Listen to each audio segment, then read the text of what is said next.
अफजरुल हक उर्फ प्रिंस की एआईएमआईएम में एंट्री ने जनपद की सियासत को नया मोड़ दे दिया है।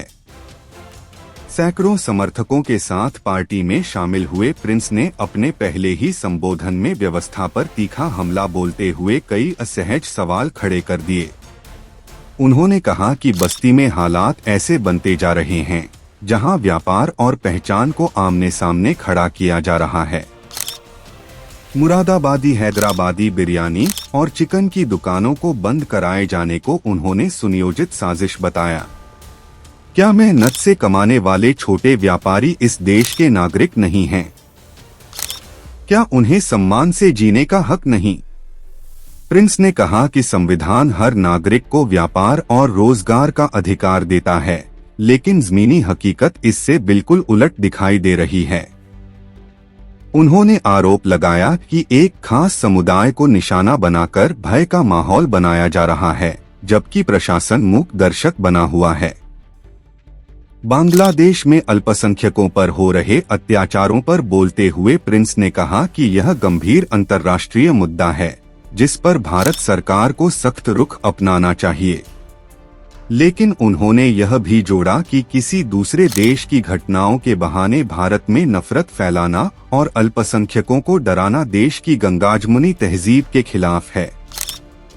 एआईएमआईएम में शामिल होने को लेकर उन्होंने कहा कि यह सिर्फ राजनीतिक फैसला नहीं, बल्कि सामाजिक जिम्मेदारी भी है। प्रिंस ने यह भी कहा, असदुद्दीन ओवैसी ने संसद से सड़क तक मजलूमों की आवाज उठाई है। एआईएमआईएम वही मंच है जहां दबे कुचले लोगों की बात बिना डरे रखी जाती है। प्रिंस ने स्पष्ट चेतावनी दी कि यदि प्रशासन ने जल्द स्थिति नहीं संभाली और न्याय नहीं दिलाया गया तो एआईएमआईएम लोकतांत्रिक और संवैधानिक तरीके से आंदोलन करेगी। हम शांति चाहते हैं, लेकिन अन्याय पर चुप्पी नहीं रहेगी। इस सियासी घटनाक्रम के बाद यह साफ है कि आने वाले दिनों में बस्ती की राजनीति और ज्यादा गरमाने वाली है और प्रशासन की भूमिका पर जनता की नजरें टिकी रहेंगी। रिजवान खान की रिपोर्ट, एकेपी न्यूज 786। और मैं आज एमआईएम पार्टी की मैंने सदस्यता ली है। जी। तो इस पार्टी में आप क्या कुछ करना चाहते हैं जनहित के लिए? देखिए, एमआईएम पार्टी जो है वो हमेशा से मजलूम, जिन ज़रूरतमंद और गरीब माइनॉरिटी इन लोग के लिए खड़ी रही है और ग्राउंड लेवल पे ये लोग काम करते हैं। इसीलिए मैंने इस पार्टी को चुना है, क्योंकि इसकी विचारधारा मेरी विचारधारा मिल रही थी। और बाकी जो पार्टियां हैं, आप देखें सपा है, बसपा है, ये सब है, तो ये सब खाली मुस्लिम वोट लेती है और इसके लिए मुस्लिम के लिए कोई वो नहीं है इसमें, या माइनॉरिटी के लिए कोई वो नहीं है। जिस पार्टी की आपने सदस्यता ली है, क्या वह राजनीतिक पार्टी है? जी, ये राजनीतिक पार्टी है, एक बड़ी पार्टी है ये। तो आपने बस्ती जनपद की सदस्यता ली है, पूरे बस्ती जनपद की, कि मतलब ओनली उस पार्टी की सदस्यता ली है? देखिए, अभी जो मैंने सदस्यता ली है वो तो पार्टी की सदस्यता ली है। अब आगे जो शीर्ष नेतृत्व होगा वो तय करेगा कि उसको क्या दायित्व देना है। अभी दायित्व नहीं दिया है? नहीं, अभी दायित्व नहीं दिया गया है। अभी 2-4 दिन में अभी वो भी डिक्लेयर हो जाएगा। अभी तो फिलहाल सदस्यता जरूरी था।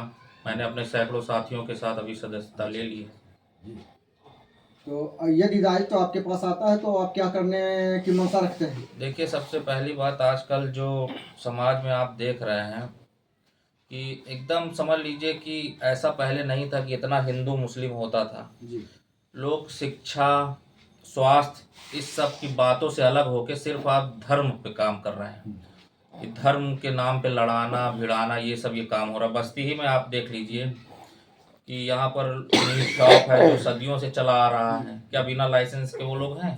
या मुरादाबाद हैदराबाद बिरयानी को लोग बंद करवा रहे हैं, वो लोग विदेश के हैं। हैदराबाद मुरादाबाद तो बस्ती में है, मतलब इंडिया में ही है, ये कहीं बाहर तो है नहीं। तो क्यों प्रशासन ये देख रही है पर चुप है? प्रशासन चुप है।